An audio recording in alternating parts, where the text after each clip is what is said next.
Pse alienët nuk shfaqen? Kjo është pyetja që bëjnë që të gjithë, sepse që prej kohërave antike thuhet që alienët ekzistojnë dhe kanë vizituar tokën prej kohësh. Por pyetja është pse nuk shfaqen? Një pjesë e njerëzve thonë që i kanë parë, pjesa tjetër që nuk i kanë parë, që është ajo pjesa dërmuese, dëshirojnë ndoshta që t'i shohin. Dhe pyetja është pse?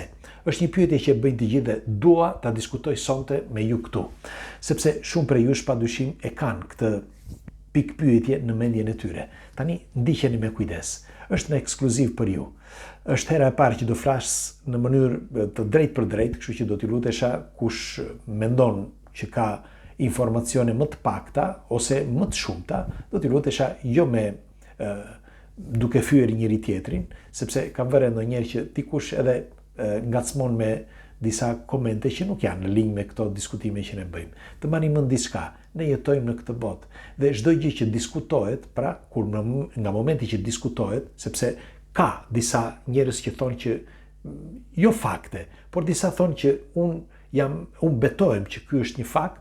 Pra, kur ka disa fakte, ne duhet që t'i diskutojmë për të kuptuar në radhë të parë. Pastaj, t'i anashkalojmë besimet ose doktrinat dhe gjitha ato që na e mësuar deri sot. Ja u them këtë si këshill sepse ju dua fort. Ju dua të mirën dhe dua që secili të ketë informacione sa më shumë, sepse sa më shumë informacione ke, aq më i zgjuarje dhe aq më pranë së vërtetës je. Për më tepër, do të dish se si do sillesh nesër.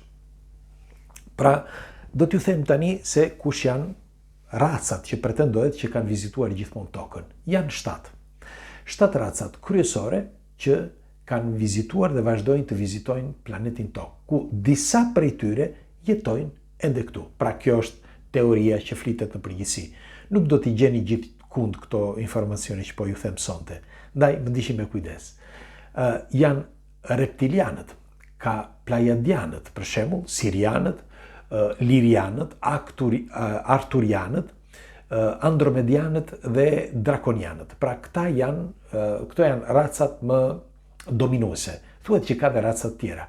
Por të gjithë këta përdorin një racë të vetme, që është një racë, si mund të quhet, e shartuar, ose është e krijuar nga disa insekte. Janë disa insekte super të zhvilluara, që tregohet të paktën, që kanë krijuar ata grit. Grit janë ata që me kokë të madhe, janë 1,20 m, sy të mëdhenj dhe me një tut, si mund të quhet, ngjyrë gri. Dhe këta këtu përdoren nga të gjithë këta që ju thash më përpara. Përdoren si shërbëtor. Dhe janë të fortë, jo vetëm fizikisht, po edhe psikologjikisht. Pra, këto janë racat që thuhet që kanë vizituar dhe vazhdojnë të vizitojnë planetin tokë. Madje, dëgjoni me kujdes sepse në fund fare do të them disa gjëra që janë vërtet të rëndësishme për sa i përket prezencës së alienëve ose ne pse nuk i shohim. Disa nga këta, pra nga këto qenie, thuhet që ekzistojnë dhe janë këtu në planetin tokë dhe qëndrojnë këtu për të bërë, janë jo si mesazher, si mund të quhet, si udhëzues, sepse këto urdhrat vinë nga diku tjetër dhe ata vetëm përdorin disa njerëz dhe disa specie, si për shembull këta grit, i përdorin për disa arsye. Ti modifikojnë ADN-n, ti modifikojnë psiqikën, ti modifikojnë mendimin, të dominojnë sa më shumë etj. Pra, këto janë teoritë që thuhet për sa i përket këtyre marrëdhënieve me alienët. Duhet të dini që alienët thuhet që në planetin tokë ekzistojnë rreth 150.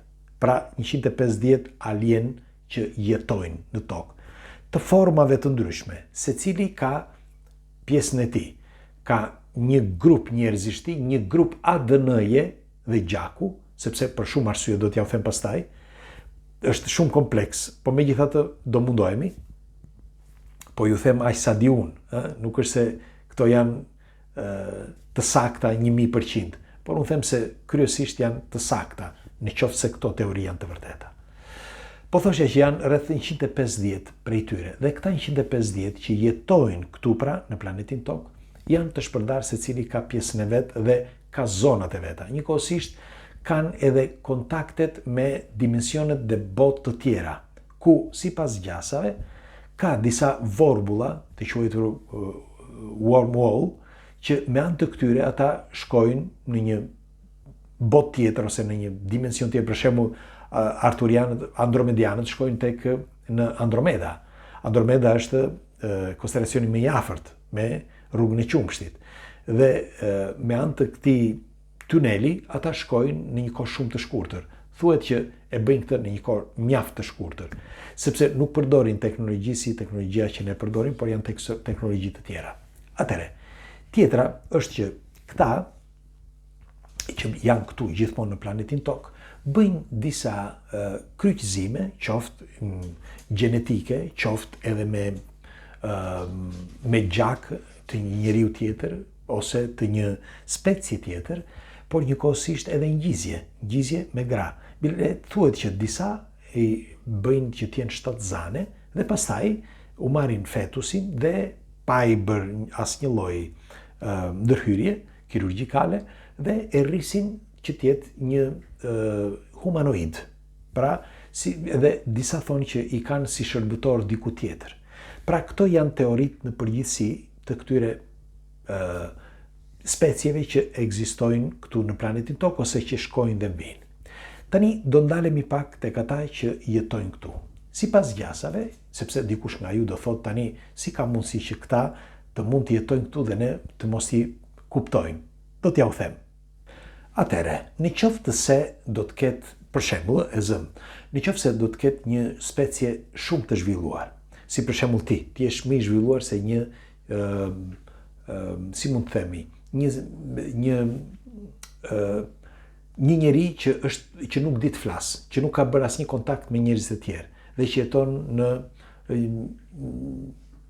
në një cep të xhunglës, okay?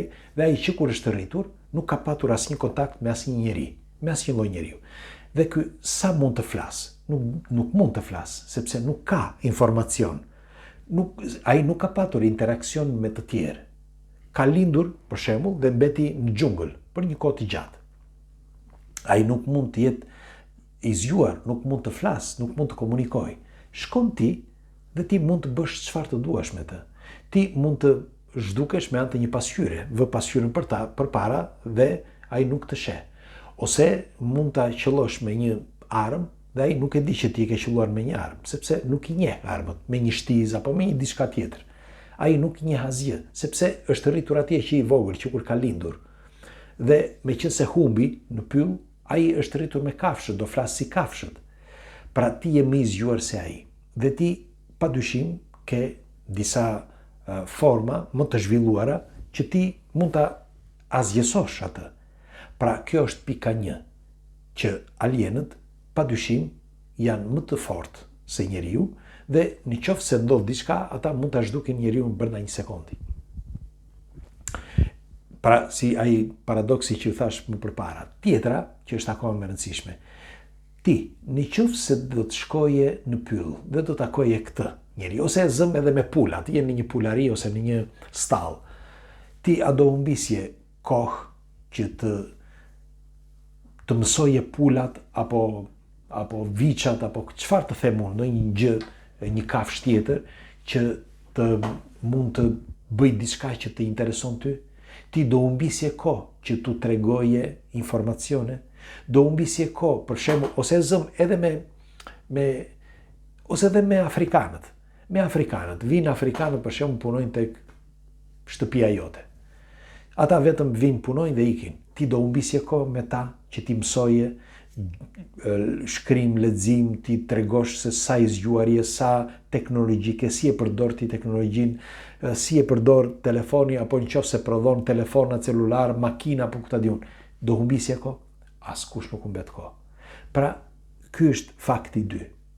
Fakti 2 që një alien nuk mund të humbas kohë me njerëzit. S'ka kohë ai të humbas kohë me njerëzit.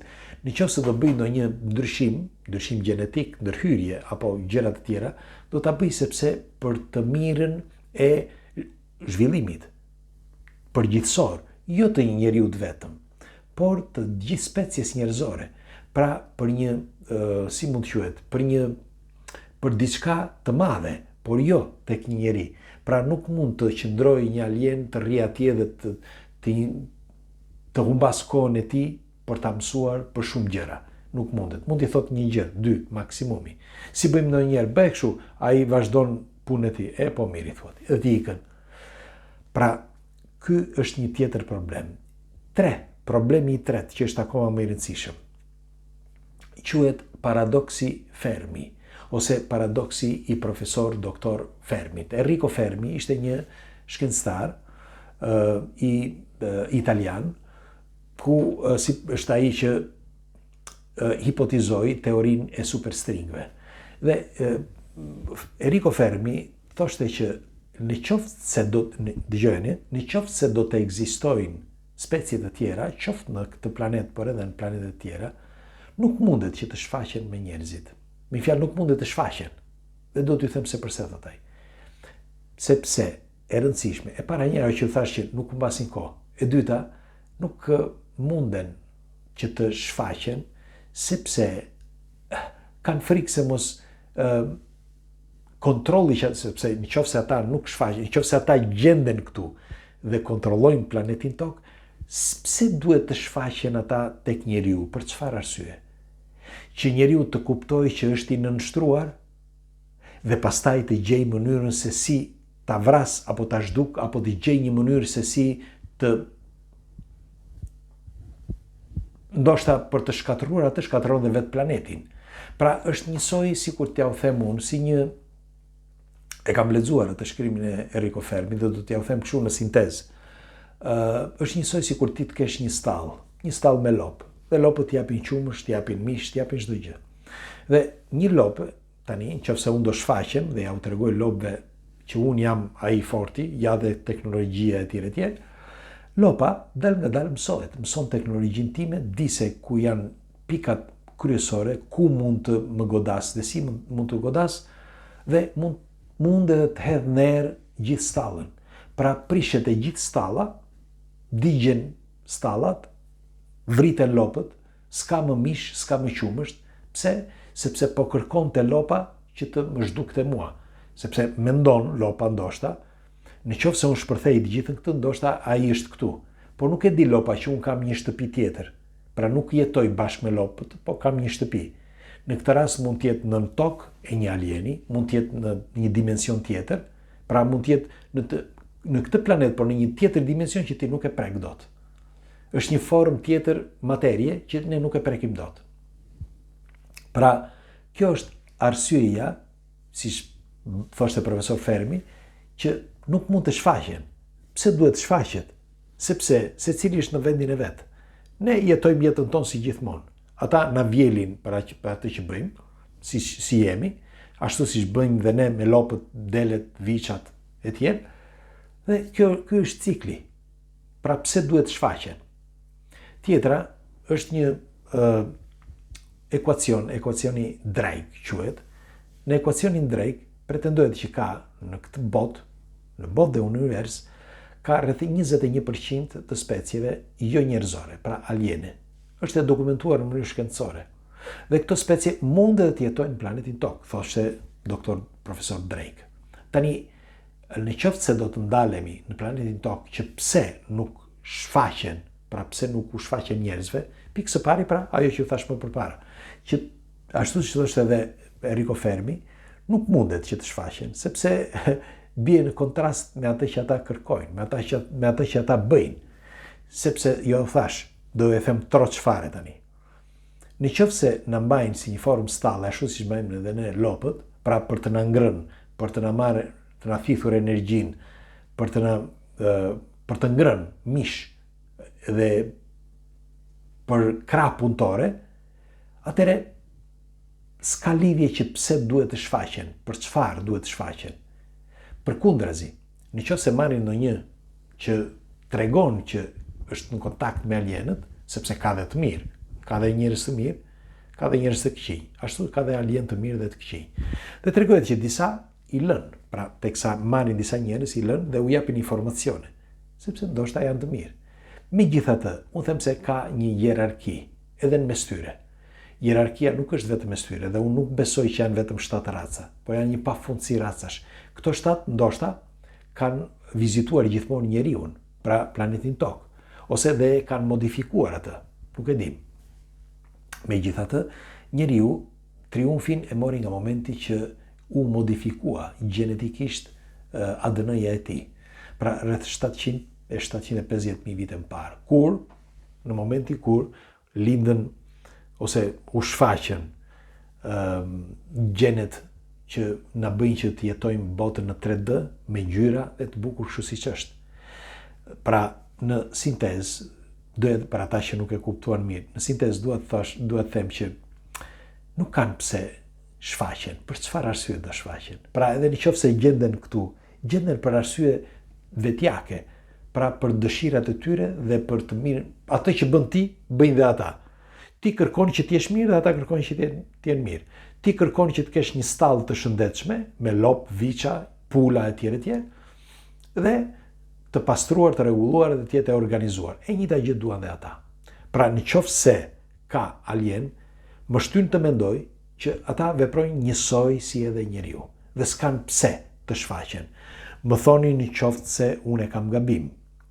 Megjithatë, ky ishte për ta diskutuar, sepse ka kohë që shumë prej jush më shkruajnë edhe në privat për të më pyetur për këto speciet, pse nuk shfaqen, ose kush janë, sa janë, disa thonë që jam i bindur, për shembull është një shoku ynë, bile janë dhe 2 shok të tjerë nga Kosova, që përveç një shoku shqiptar, që ky shoku shqiptar flet me arturianët, një shok nga një miku ynë këtu nga Kosova flet me arturianët, kurse një vajzë nga Librazh, nga Shqipëria, më falni, nuk doja të thosha, thotë që jeton me një reptilian. E dëgjuat mirë. Do të u them në një moment tjetër, sepse nuk doja ta bëja publike sot, megjithatë tregohet që ata ekzistojnë, por nuk duan të shfaqen për një sër. Pra, problemesh që ju thash më përpara. Dhe ndoshta një ditë mund edhe të shfaqen. Megjithatë, ju çfarë mendimi keni? Pres komentet tuaja. Natën e mirë.